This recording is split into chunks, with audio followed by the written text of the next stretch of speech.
भारत जोड़ो यात्रा में कांग्रेस को यानी राहुल गांधी को विभिन्न राज्यों में अपार जन समर्थन मिला। उस जन समर्थन मिलने के बाद कांग्रेस ने अपना फोकस उत्तर प्रदेश पर बढ़ा दिया है। हालांकि लंबे अरसे तक राहुल गांधी और प्रियंका गांधी उत्तर प्रदेश नहीं आए हैं, लेकिन वो अपने वरिष्ठ नेताओं के द्वारा ये पता लगाते रहते हैं कि उत्तर प्रदेश में चल क्या रहा है। 3 दशक से कांग्रेस उत्तर प्रदेश में सत्ता से बाहर है। 3 दशक से भी ज़्यादा हो गए हैं, 30 साल से ज़्यादा हो गए हैं कांग्रेस सत्ता से उत्तर प्रदेश में सत्ता, तो क्या सत्ता के गलियारे भी नहीं देख पाई है कांग्रेस उत्तर प्रदेश में। तो कांग्रेस को इसकी फिक्र है। कांग्रेस अब उत्तर प्रदेश में कुछ करने जा रही है, कुछ बड़ा करना चाहती है, अपनी रणनीति में बदलाव करना चाहती है। इसलिए उसने अति पिछड़े वर्ग पर फोकस किया है। अल्पसंख्यक समुदाय कांग्रेस की तरफ आशा भरी नज़रों से देख रहा है, लेकिन कांग्रेस के पास बेस वोट नहीं है। कांग्रेस के पास 2 या 3% वोट है और उसका संगठन भी जमीन पर नहीं है। जब तक बेस वोट नहीं होगा तब तक माइनॉरिटी का वोट है या मुस्लिम समाज का जो वोट है वो अकेले कांग्रेस का भला नहीं कर पाएगा। मुस्लिम समुदाय तभी भला कर सकता है कांग्रेस का जब कांग्रेस के पास बेस वोट भी हो, यानी कम से कम 15 से 20% बेस वोट होना चाहिए। तभी मुस्लिम समाज का जो 18% वोट है उसके साथ मिल करके कुछ कर सकता है। लेकिन उत्तर प्रदेश में ऐसी स्थितियां नहीं बन पा रही हैं, जिसके कारण अब इसीलिए उत्तर प्रदेश पर कांग्रेस ने फोकस करने का फैसला किया है। अब हम अति पिछड़े वर्ग को एलाबोरेट करेंगे, विस्तार से अति पिछड़े वर्ग के बारे में बता दें, जिससे आपकी समझ में आ जाएगा कि ये है क्या भला।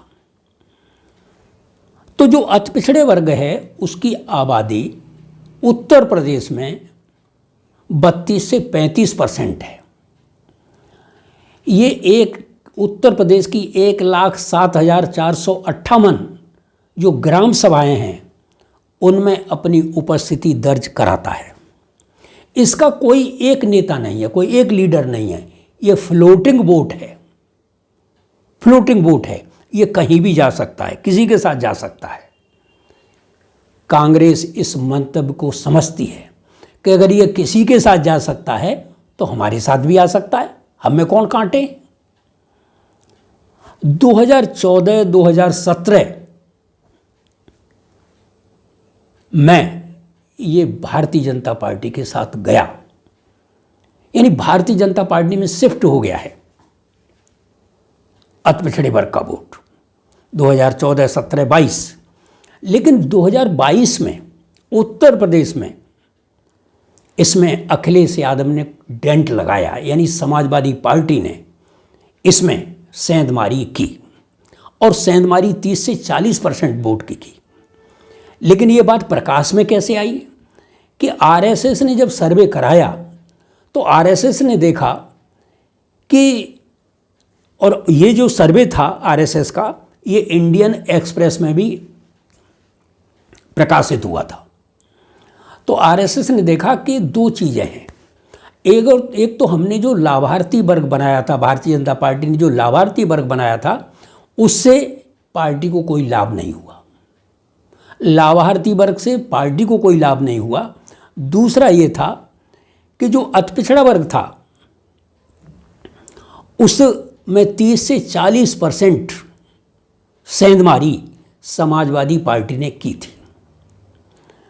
तो ये चिंतन का विषय है कि अति पिछड़ा वर्ग आपके साथ था, समाजवादी पार्टी में कैसे चला गया। तो आरएसएस ने तो इसका निष्कर्ष निकाला और भी लोगों ने निकला, हम लोगों ने भी निष्कर्ष निकाला कि भारतीय जनता पार्टी ने अति पिछड़े वर्ग के साथ जो वादे किए थे वो वादे पूरे नहीं किए। अति पिछड़ा वर्ग हो या पिछड़ा वर्ग हो, ओबीसी की जातिगत जनगणना जिसका 2018 में वादा किया था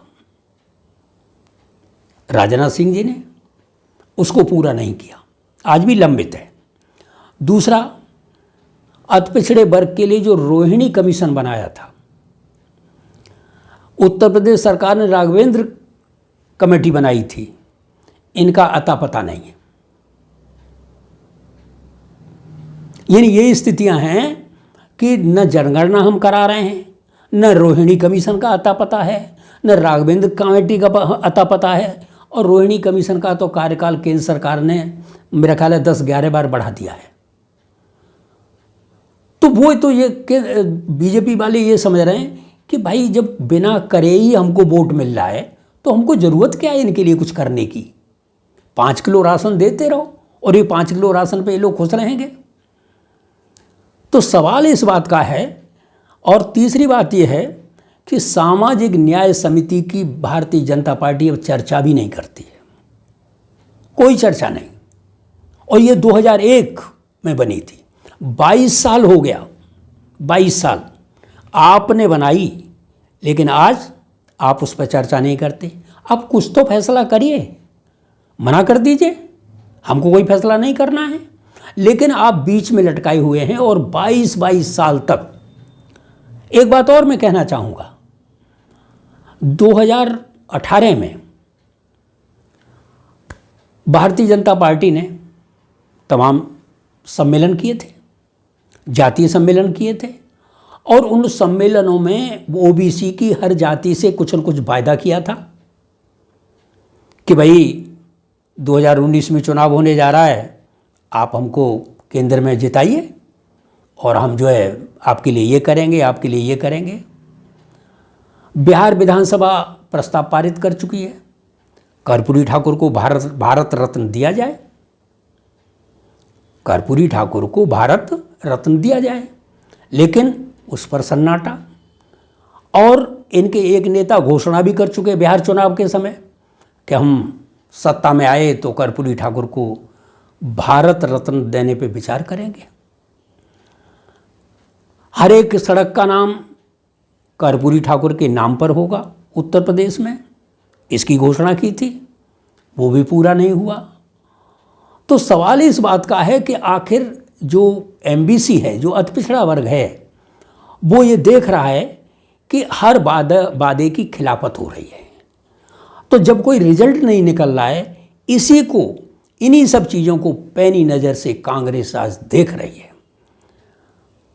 कांग्रेस आज देख रही है कि जो जो वादे इनसे किए गए थे नहीं, इसका मतलब ये तबका भी अब रुष्ट है। यही कारण है कि 2022 के विधानसभा चुनावों में 30 से 40% जो बैकवर्ड क्लास का वोट था, अति पिछड़े वर्ग का वोट था, वो समाजवादी पार्टी में गया था।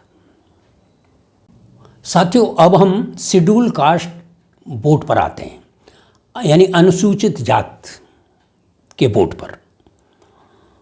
अति पिछड़े वर्ग का हमने आपको भी बताया, अब अनुसूचित जात पर। आप जानते हैं कि उत्तर प्रदेश में 80 लोकसभा सीटें हैं, इनमें से 17 रिजर्व हैं। 2019 के लोकसभा चुनाव में भारतीय जनता पार्टी ने 17 में से 14 सीट जीती थी। 2 सीटें बहुजन समाज पार्टी ने जीती थी, 1 सीट अपना दल ने जीती थी। उत्तर प्रदेश में अनुसूचित जात की आबादी 21% प्लस है, यानी 21% से भी अधिक है थोड़ा सा। अब ये जो 21% का जो वोट है, इसमें से क्या है, सबसे ज़्यादा वोटों की संख्या जो है जाटव समाज की है। जाटव समाज की यह है 11%, पासी समाज 3.3%। ये इलाहाबाद, फैजाबाद और लखनऊ मंडल में पासी समाज सबसे अधिक है। यानी पासी समाज कहाँ पे सबसे ज़्यादा है? इलाहाबाद, लखनऊ और फैजाबाद मंडल में। तो पासी समाज की आबादी 3.3%, वाल्मीकि समाज की आबादी 3.5%। इसके बाद अन्य कुछ और वर्ग हैं, कुछ और जातियां हैं।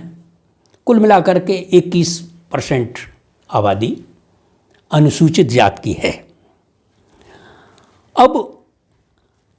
अब स्थिति क्या है? ये लोकसभा चुनाव में जो ये वोट खिसका था, 14 सीटें भारतीय जनता पार्टी को कैसे मिल गई? यानी बहुजन समाज पार्टी की राष्ट्रीय अध्यक्ष मायावती से ये वोट जब छिटका एससी वर्ग का, तो ये वोट कहाँ गया? ये समाजवादी पार्टी में नहीं गया, ये भारतीय जनता पार्टी में गया ये वोट। और भारतीय जनता पार्टी को इसलिए 14 सीटें, अनुसूचित जाति की सबसे ज़्यादा सीटें भारतीय जनता पार्टी को मिली। अब सवाल इस बात का है, तो समाजवादी पार्टी को ये समझ लेना चाहिए, हालांकि उसने बाबा साहब वाहिनी बनाई, तमाम कोशिश करी, तमाम इंतजाम किए, तमाम बंदेज किए, लेकिन उसका नतीजा कुछ नहीं निकला। कांग्रेस के राष्ट्रीय अध्यक्ष के पद पर मल्लिकार्जुन खड़गे साहब के पदारूढ़ होने के बाद स्थितियों में आमूलचूल परिवर्तन आया है। हम कह सकते क्रांतिकारी परिवर्तन आया है। शेड्यूल कास्ट के लोग अब ये समझ रहे हैं कि हमारे समाज को इतना बड़ा सम्मान अगर किया है, यानी इतिहास में पहली बार अगर किसी व्यक्ति को कांग्रेस ने राष्ट्रीय अध्यक्ष बनाया है तो वो शेड्यूल कास्ट के व्यक्ति को बनाया है और उसको इतना बड़ा सम्मान दिया है मल्लिकार्जुन खड़गे को, अनुसूचित जाति का होने के नाते। तो अनुसूचित जाति के यानी एससी वर्ग के लोग इस बात से काफ़ी संतुष्ट हैं और प्रसन्न हैं। इसका मतलब स्थितियों में परिवर्तन हो रहा है। शेड्यूल कास्ट के लोग कांग्रेस की तरफ उन्मुख हो रहे हैं, यानी जा सकते हैं या जा रहे हैं या वो कांग्रेस के बारे में सोच रहे हैं, विचार कर रहे हैं। तो अब आप ये समझ गए होंगे कि अति पिछड़े वर्ग के लोग भी जा सकते हैं कांग्रेस की तरफ, एससी वर्ग के लोग भी जा सकते हैं।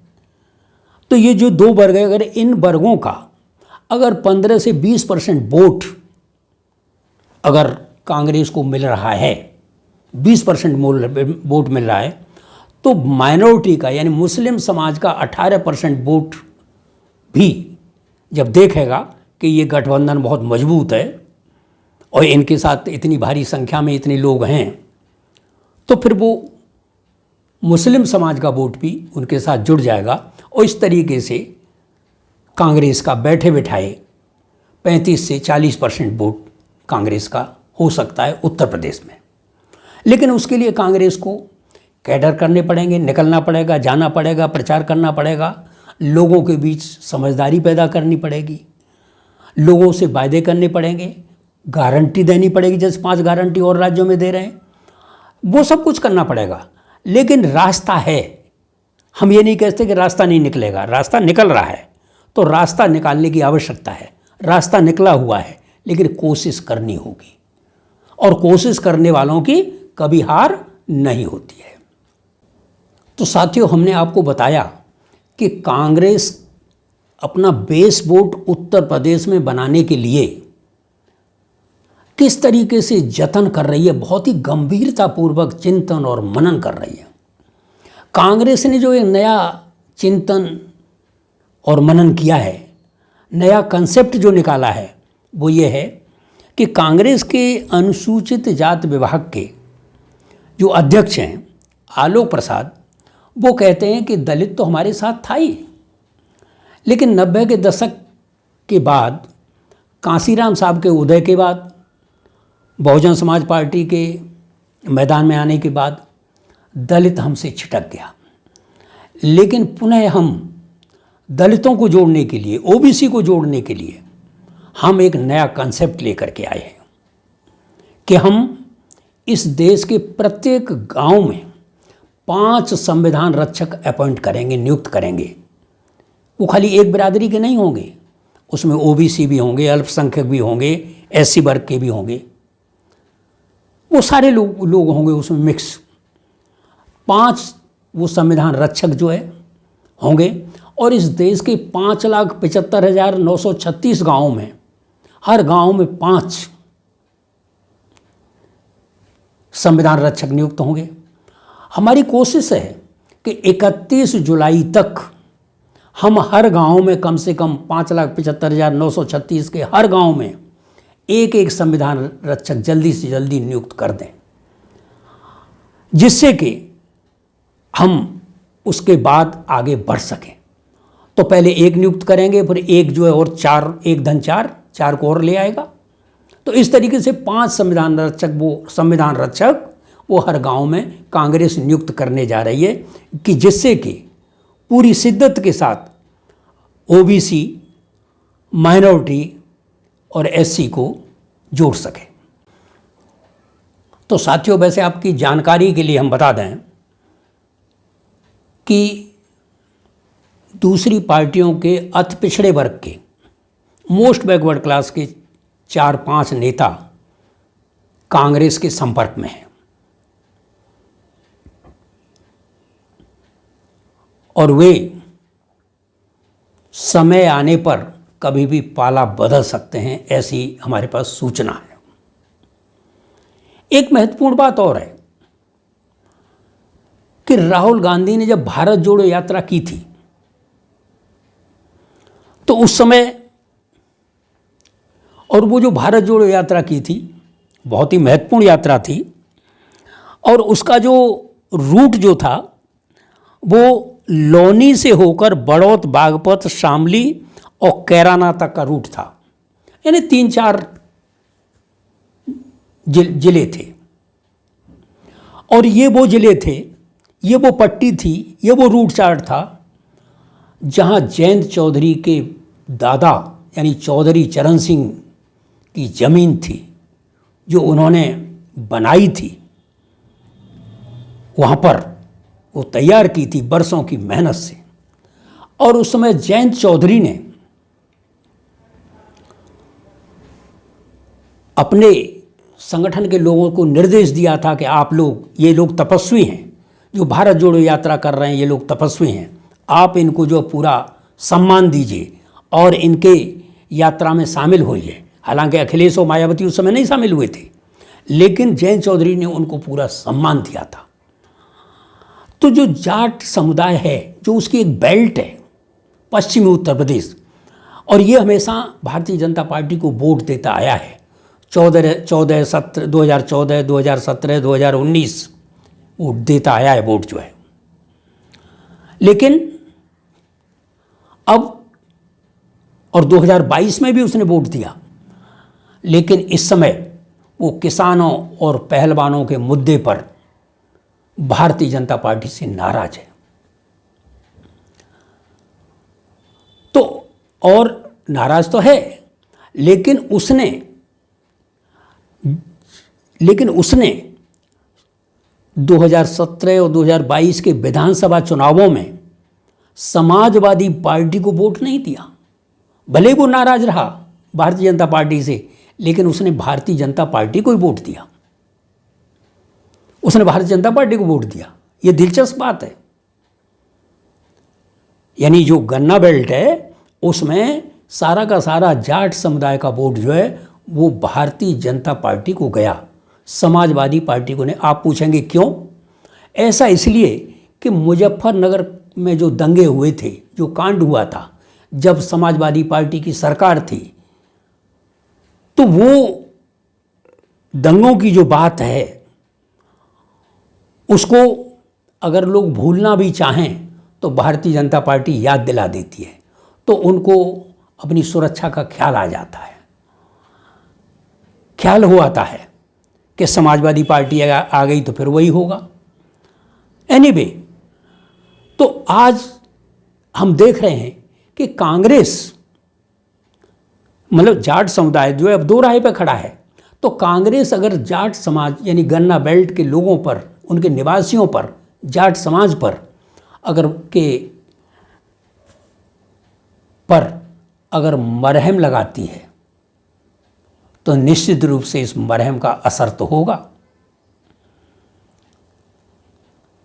तो कांग्रेस पार्टी का दायित्व है कि जो भी गन्ना बेल्ट की ज़मीन है वहाँ जाकर वहाँ लोगों से मिलना, जाट समाज के लोगों की मिजाज पुरसी करना, उनके बीच पैठ बनाना, क्योंकि 30 साल से ज़्यादा हो गया है। ये कांग्रेस का दायित्व है। और यदि कांग्रेस उनके बीच पैठ बनाने पैठ बनाने के लिए तैयार हो जाती है तो निश्चित रूप से वो लोग तो कांग्रेस के साथ आने के लिए तैयार हैं, क्योंकि कांग्रेस और समाजवादी पार्टी में अंतर है। कांग्रेस अलग डिजाइन की पार्टी है, समाजवादी पार्टी अलग डिजाइन की पार्टी है, दोनों में अंतर है। तो वो इस समय कांग्रेस का, अगर कांग्रेस जाती है उन लोगों के पास जो है गन्ना बेल्ट में जाती है, अपना एजेंडा उनके सामने प्रस्तुत करती है, तो निश्चित रूप से वो लोग कांग्रेस का खैर मकदम करेंगे। तो साथियों, कुल मिलाकर के हमने आपको ये बताया कि कांग्रेस किस तरीके से अपना बेस वोट उत्तर प्रदेश में तैयार करने में जुटी है। और जब बेस वोट उसका तैयार हो जाएगा, उसका 20 से 22%, 24%, 25% वोट उसका तैयार हो जाएगा, तो जो अल्पसंख्यक वोट है 18% वोट, वो निश्चित रूप से क्योंकि वो बड़ी चुंबक बन जाएगी, तो उस चुंबक को लेकर, वो जो बड़ी चुंबक है इस 18% वोट की छोटी चुंबक को अपनी तरफ जरूर खींचेगी। इसका मतलब यह है कि अल्पसंख्यक वोट फिर इस जो कांग्रेस है उसकी तरफ जरूर झुकेगा, ऐसा हमारा अनुमान है। साथियों, इस खबर पर, बहुत ही दिलचस्प खबर है और इस खबर पर हमारी नज़र बनी रहेगी और आप हमारे साथ बने रहिए। हमारे इस मास ओपिनियन चैनल को आप लाइक करें, सब्सक्राइब करें और शेयर करें। और मेरा आपसे यही अनुरोध है। साथियों, इन्हीं शब्दों के साथ हम अपनी बात समाप्त करते हैं। जय हिंद, जय भारत।